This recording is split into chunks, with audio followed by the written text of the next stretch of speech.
Amém? Você que vai ler na Bíblia, coloca a mão sobre a sua Bíblia. Você que vai ler aqui, você vai estender as mãos para cá. Pai, em nome de Jesus, a tua palavra é viva, Senhor. A tua palavra é viva, a tua palavra é eficaz. E a tua palavra não volta vazia, mas ela faz aquilo para o qual ela é designada, Senhor. E nessa noite, meu Deus, como diz a parábola do semeador, o Senhor mencionou várias terras naquela palavra. E o Senhor diz que quando o nosso coração é uma boa terra, a tua palavra não só é recebida, plantada, mas ela produz os frutos para o qual ela foi direcionada. E a minha oração, Senhor, nessa noite, é que essa palavra venha penetrar no mais profundo do íntimo de cada pessoa que está aqui. Porque, meu Deus, a sua palavra, ela substitui convicções erradas, substitui verdades errôneas colocadas no nosso coração. A tua palavra, meu Pai, ela é a espada que vence todo sofisma, que vence toda crença errada e nos coloca posicionados na direção do Senhor. A tua palavra, meu Pai, ela é esse rio que não para de jorrar. E que o Senhor, meu Deus, nessa noite venha plantar essa palavra no nosso coração. Em nome de Jesus. Amém? Amém.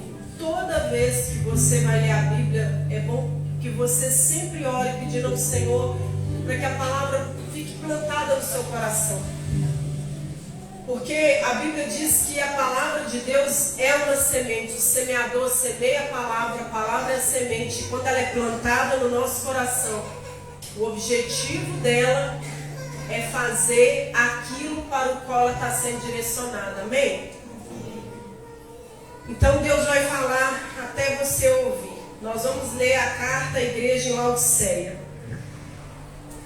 Ao anjo da igreja em Laodiceia escreve: essas coisas diz o Amém, a testemunha fiel e verdadeira, o princípio da criação de Deus.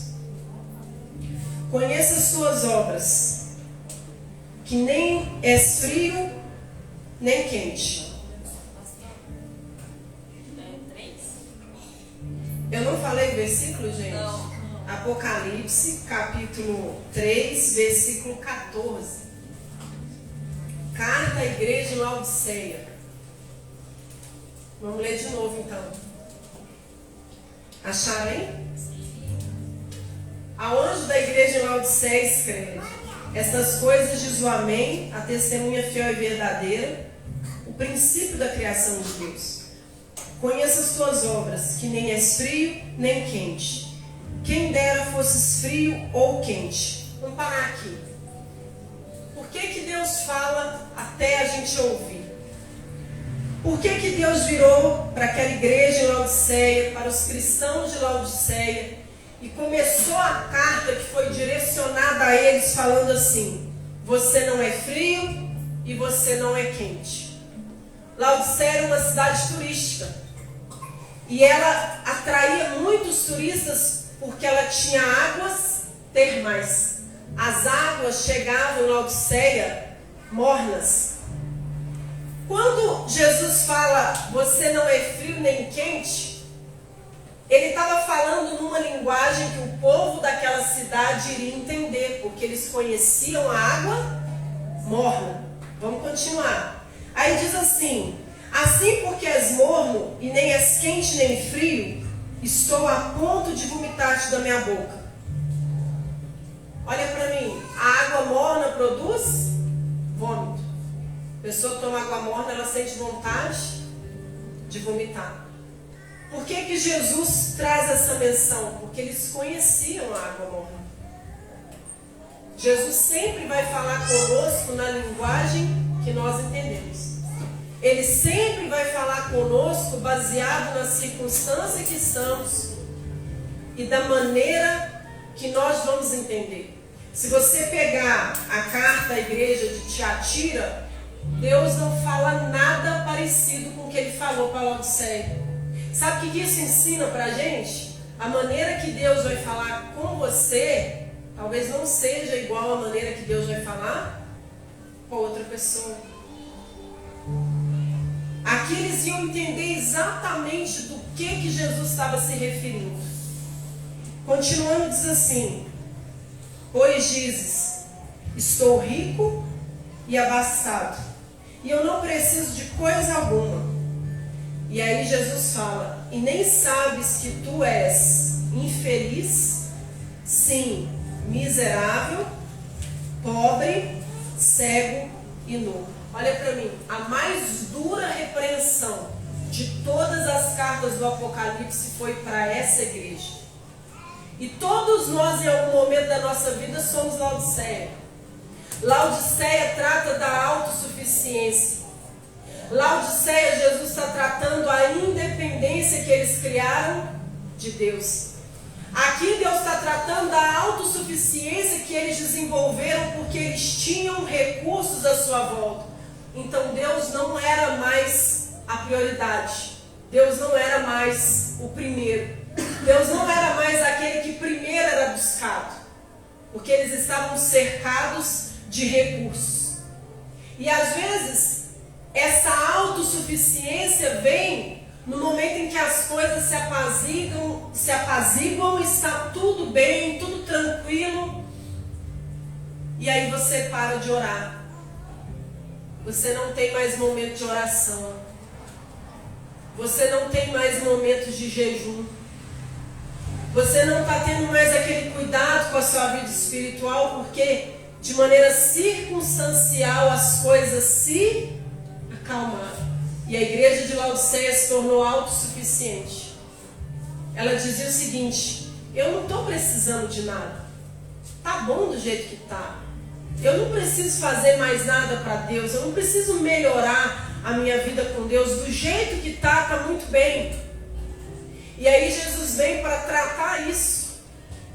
E aí, continuando, olha o que diz aqui: aconselho-te que de mim compres ouro refinado pelo fogo para te enriqueceres. Olha aqui para mim. A cidade de Laodiceia era o centro bancário e financeiro da Ásia. Ou seja, era uma das cidades mais ricas da Ásia. Por que Jesus está falando? Eu aconselho que você compre ouro de mim, porque ele estava dizendo: eu tenho o que tem valor, não o que você está colocando valor. E por que Jesus está falando daquilo? Porque eles entenderiam bem a mensagem, porque eles eram o centro bancário e financeiro da Ásia. Outra coisa, eles eram o centro da indústria têxtil da Ásia. Olha o que Jesus fala para eles aqui, ó. Aconselho que de mim compres ouro refinado pelo fogo para te enriqueceres. Ou seja, o que você acha que a riqueza não é. E aqui diz assim: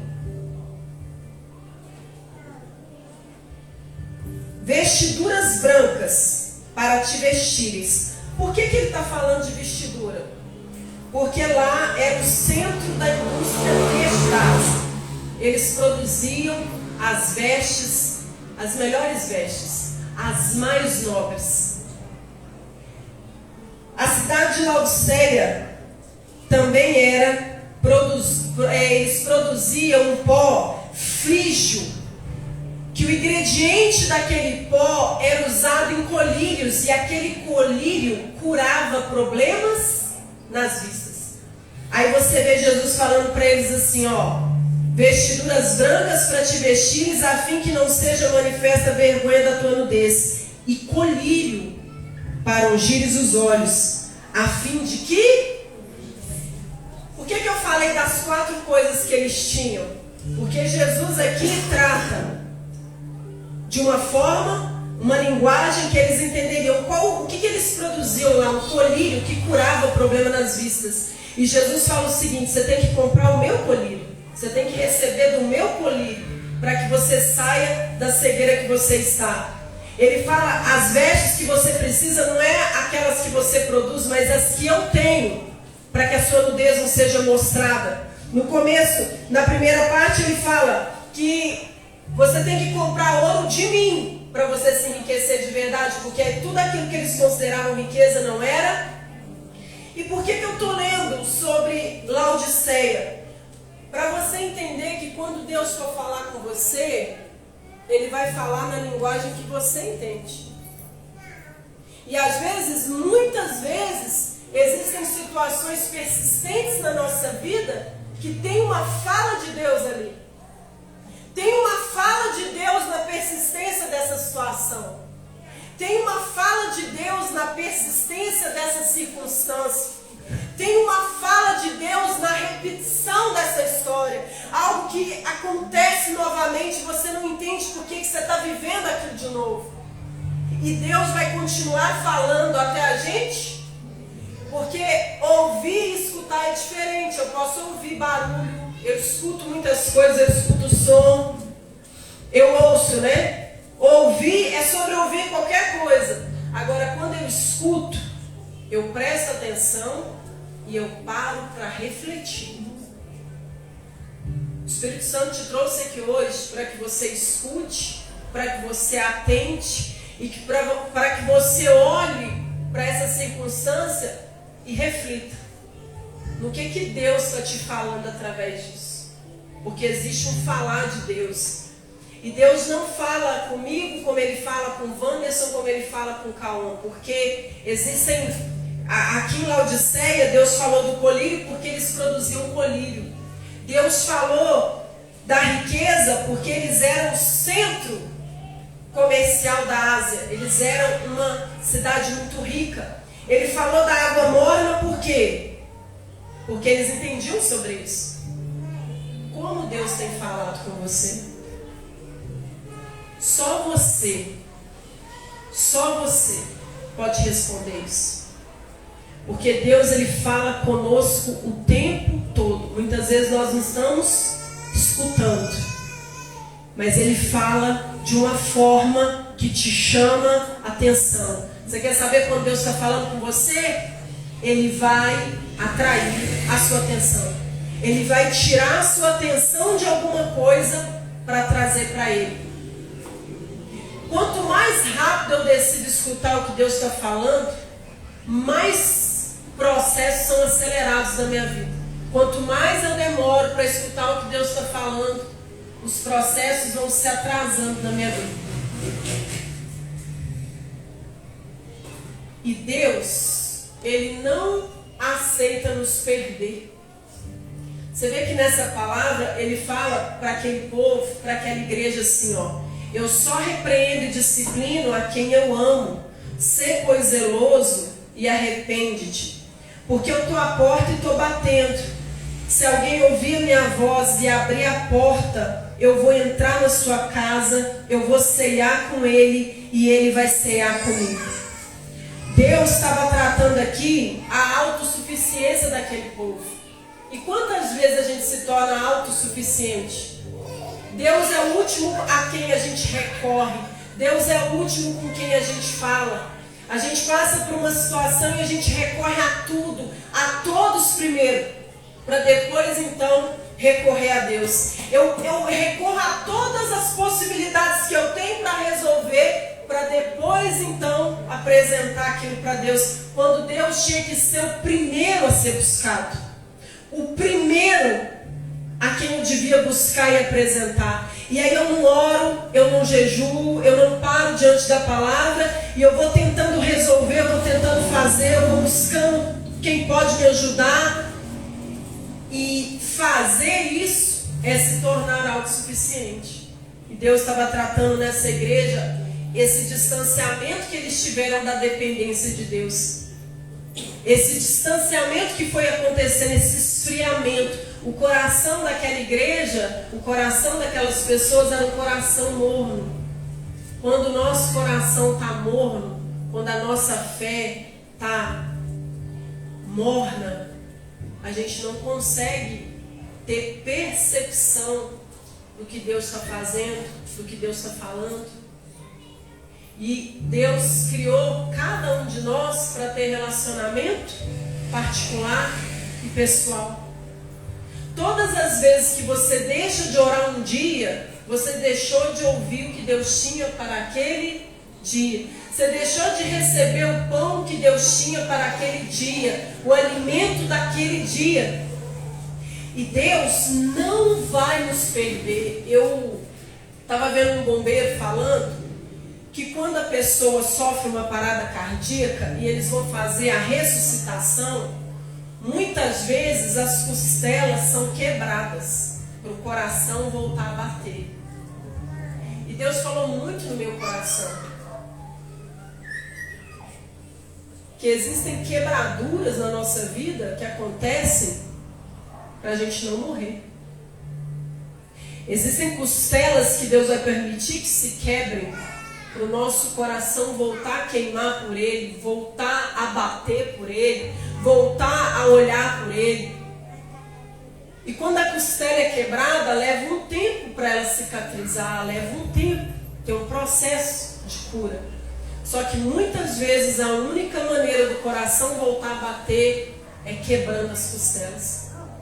Sabe, para resgatar a gente, para o nosso coração voltar a queimar por Ele, muitas vezes Ele vai permitir que algumas coisas se quebrem, que algumas coisas se percam, que algumas coisas produzam dor em nós, para que o nosso coração então seja resgatado, para que o nosso coração então volte a depender dEle e a gente saia do lugar da autossuficiência, a gente saia do lugar de deixar Ele para ser o último a ser buscado, ser o último a ser consultado.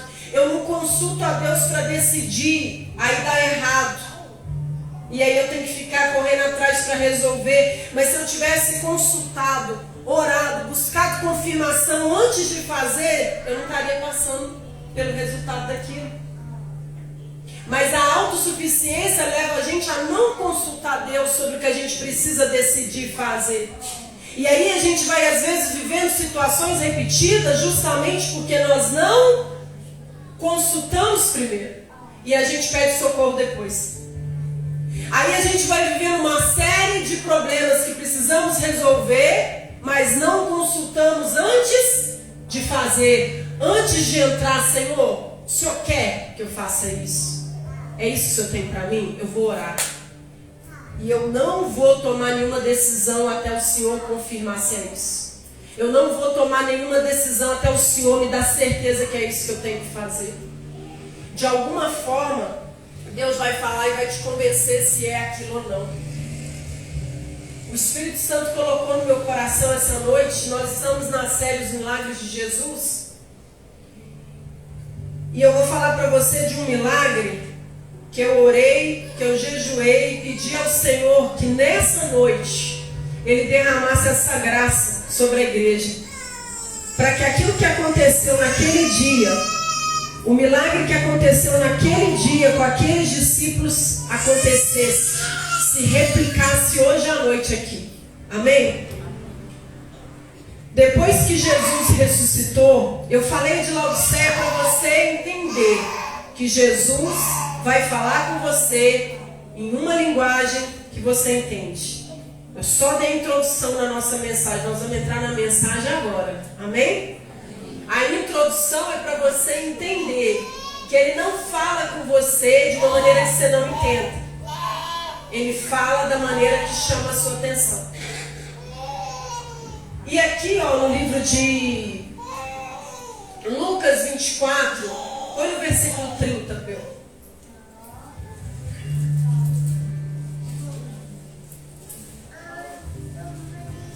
Olha só o que aconteceu aqui, olha o cenário disso aqui. Jesus havia ressuscitado. Os discípulos estavam todos perdidos, porque Jesus tinha morrido e Jesus ainda não tinha aparecido para eles e eles estavam na dúvida se a ressurreição iria acontecer. O que eles fizeram por causa da situação que estava em Jerusalém? Jerusalém estava um caos. Eles começaram a regredir do caminho, eles começaram a voltar para trás daquilo que Deus tinha mandado. E olha o que acontece. Aconteceu que quando estavam à mesa, tomando ele o pão. Põe no versículo 28 e 29, meu. Olha o que diz aqui. Quando se aproximavam da aldeia para onde iam, fez ele menção de passar adiante. Mas eles o constrangeram, dizendo: fica conosco, porque é tarde, o dia já declina. E entrou para ficar com eles. E aconteceu que quando estavam à mesa, tomando ele o pão, abençoou e tendo partido lhes deu. Então se lhe abriram os olhos e o reconheceram. E ele desapareceu da presença. Próximo. E disseram um ao outro: porventura não nos ardia o coração quando ele pelo caminho nos falava? A presença de Deus com a gente no caminho faz o nosso coração arder. A presença de Jesus ali fazia o coração deles arder, queimar pelo caminho. Diferente da igreja de Laodiceia, que estava morna. Pessoas que o coração não queimava mais, não ardia mais, escutavam e entrava por um ouvido e saía pelo outro. E Jesus veio trazendo uma severa disciplina, chamando eles de miseráveis, de cegos, de luz, porque tudo aquilo que eles tinham aos olhos humanos, para Deus, era só motivo de vergonha. Aí aqui a gente vê que quem está caminhando com Jesus no caminho, uma característica de que Jesus está comigo no caminho, de que a presença de Deus está comigo, é que o meu coração arde, o meu coração queima pelas coisas dele, por estar com ele. E olha o que diz aqui o próximo versículo. E na mesma hora se levantaram e voltaram. Na mesma hora se levantaram e voltaram. Quando o nosso coração está ardendo, ainda que a gente saia do caminho, ainda que por um momento a gente esteja com a nossa mente afastada do caminho, se Jesus está no caminho, se o nosso coração está ardendo por ele, por que Jesus foi encontrar com esses discípulos? Porque Jesus sabia que se falasse com eles, eles voltariam.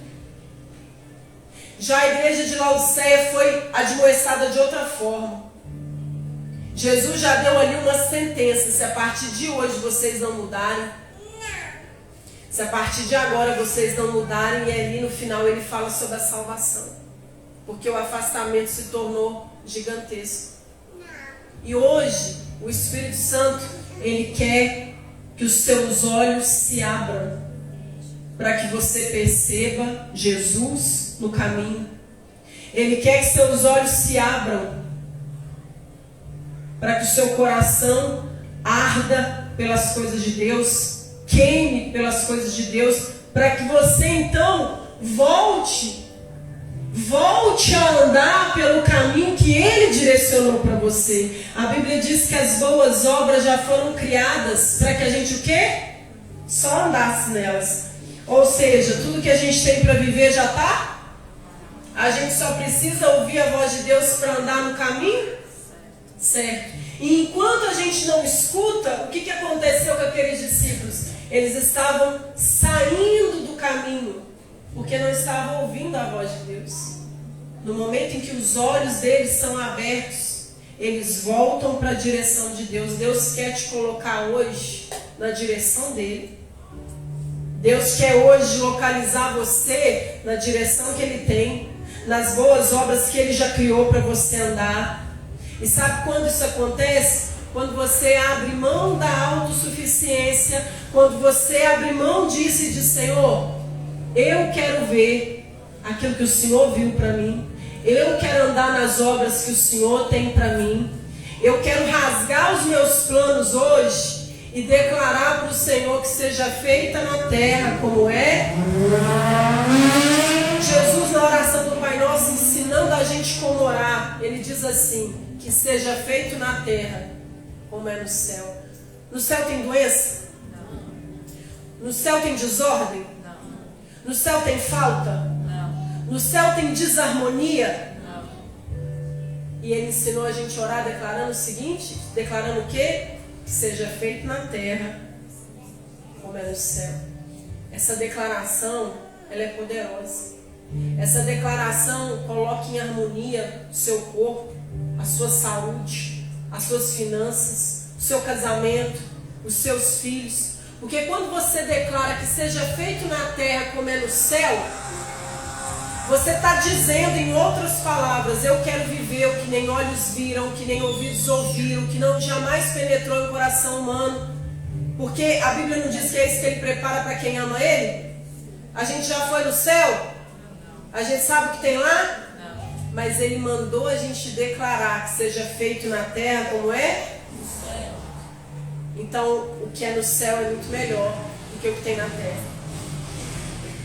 O que ele tem para a gente viver na terra como se fosse no céu é muito melhor do que qualquer coisa que a gente esteja vivendo. Mas para que na terra seja feito como no céu, eu tenho que abrir mão da minha autossuficiência. Eu tenho que abrir mão das coisas que eu me peguei e disse, eu quero começar a dizer, Senhor, o Senhor quer. Eu tenho que abrir mão daquilo que eu decidi que é meu e dizer, Senhor, é o que o Senhor quer. E só se mover depois que você ter certeza que é isso que Deus quer. Porque do contrário, o que a gente fica vivendo? Situações que se repetem, porque Deus está falando ali, mas a gente ouve, mas não escuta. E hoje o Espírito Santo quer que você escute. O que Ele está falando com você? Tem coisas que Deus vai mudar na nossa vida. Tem coisas que Deus vai multiplicar na nossa vida, mas tem coisas que Ele vai deixar acabar. Porque é só quando acaba que a gente decide buscá-lo. Tem coisas que a gente só coloca Deus na prioridade quando acaba. Quando não tem mais opção, quando não tem mais recurso. E Deus não quer que chegue nesse ponto. Quantas vezes a gente chega em pontos que não precisava ter chegado, mas é a única forma de Deus operar uma mudança, uma transformação. Eu pedi para preparar um pão hoje, porque aquilo ali é replicável. Do jeito que Jesus entregou o pão para eles e os olhos deles foram abertos, e a partir daquele dia eles voltaram para o propósito. Levanta sua mão direita. Esse pão vai fazer com que você volte para o propósito, volte para a vontade de Deus, volte para aquilo que Deus escolheu para a sua vida.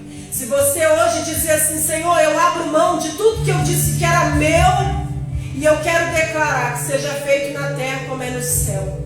Eu quero declarar nessa noite, Senhor, que eu aceito, que eu permito, que seja na minha vida, que seja na minha casa, que seja na minha família, como é no céu. Essa declaração é uma declaração de entrega, é uma declaração de dependência. Amém? E você que quer se colocar nesse lugar, se coloca de pé em nome de Jesus, nesse lugar de dependência. Você vai receber um pãozinho agora e você vai levantar esse pão, nós vamos orar juntos com esse pão. Porque aquilo que Deus tem falado com você por diversas ocasiões, que até aqui você não estava ouvindo, você vai escutar agora. Porque quando você participar desse pão, o milagre da abertura da visão espiritual dos discípulos, porque esse foi mais um dos milagres de Jesus, Ele abriu a visão espiritual daqueles discípulos, vai acontecer hoje. Deus vai abrir a sua visão para que você entenda se o caminho que você precisa fazer é o de volta. Tem muitas vezes que o caminho que a gente precisa fazer é o da volta. Quando Agar saiu da casa de Sara, com ingratidão com Sara, com rebeldia com Sara, Deus, o anjo apareceu e disse, volta lá e se humilhe debaixo das mãos da sua senhora. Ela obedeceu e Deus não só abençoou ela, como a descendência dela. Tem momentos, igreja, que a gente precisa voltar. Voltar ao lugar que algo foi quebrado. Voltar à pessoa que nós precisamos falar com ela. E às vezes você não consegue falar com a pessoa, mas você pode declarar com a sua boca. Você pode declarar com a sua boca se você foi ingrato com alguém, se você foi injusto com alguém. Hoje é dia de você dizer, talvez você não consiga falar com essa pessoa não esteja ao seu alcance, mas você pode hoje se arrepender disso. Tem momentos que a gente precisa voltar, tem momentos que a gente precisa se levantar e tem momentos que a gente precisa ir para frente. Esse pão vai revelar para você o que Deus está falando com você através das situações que você tem vivido. É momento de voltar? É momento de olhar para frente? É momento de se levantar? Porque só o Espírito Santo pode revelar isso para você, amém? Receba esse pão. Pode ir, levar para eles. E você vai pegar e vai fechar os seus olhos. E nós vamos orar, porque o milagre que aconteceu naquela hora, naquele momento que o pão foi partido, aqui não foi uma cura física, foi uma cura espiritual. A visão que estava fechada estava fazendo eles pegarem um caminho que não era para ser pego. E a gente só pega caminhos errados, faz decisões, escolhas erradas, quando a nossa visão espiritual não está perceptível do que a gente precisa fazer. Porque quando a nossa visão espiritual está perceptível, então acontece isso aqui, ó. Se a gente tiver saído fora, a gente volta para. Se a gente tiver que se levantar, a gente se. Agora, se a fala de Deus é para ir para frente, a gente vai para frente. Tem momentos que é conserto, tem momentos que é avanço. E é só Deus que pode revelar para você qual o momento agora. É momento de conserto, é momento de parar, é momento de continuar, é momento de refletir. Quando você comer desse pão, Deus vai trazer para o seu coração essa revelação, amém? Seus olhos espirituais serão abertos nessa noite. Para isso que eu orei. Feche os seus olhos. Levanta agora esse pão. Pai, em nome de Jesus. O Senhor fez um milagre aquele dia.